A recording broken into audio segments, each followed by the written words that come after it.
সব পশুরা মিলে মোটা পেঁপের কাছে পুকুর ধারটা সুন্দর সাজিয়ে ফেলে। ওরা শুকনো ডাল নিয়ে মানুষের মতো ছোট্ট ছোট্ট ঘর বানায়। ছোট ছোট পাখি আর বাঁদরেরা ওই ঘরে গিয়ে খেলতে লাগে আর খুব আনন্দ করে।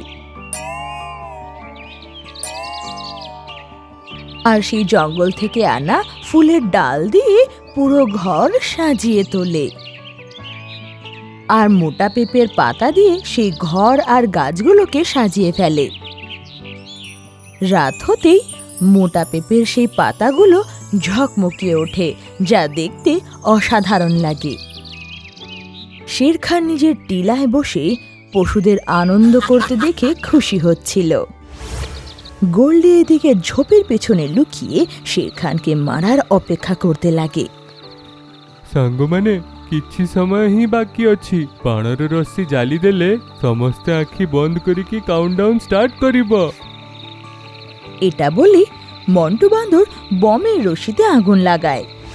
মোটা পেঁপে নিজের পাতার লাইটস বন্ধ করে আর পশুরাও চোখ বন্ধ করে কাউন্টডাউন শুরু করে দেয়। 10, 9, 8, 7। গোল্ডি তখন বাইরে বেরিয়ে এসে শের খানের দিকে দেখে নিজের পা মাটিতে মারতে লাগে। ও ঠিক পরিষ্কার দেখতে পারছিল না, কিন্তু বাঘ হওয়ার কারণে বেশ ভালোই দেখছিল। 6, 5, 4, 3, 2, 1।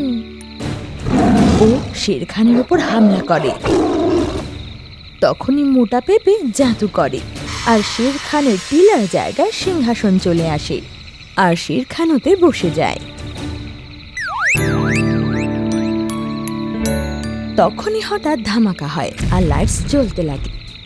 Happy new year!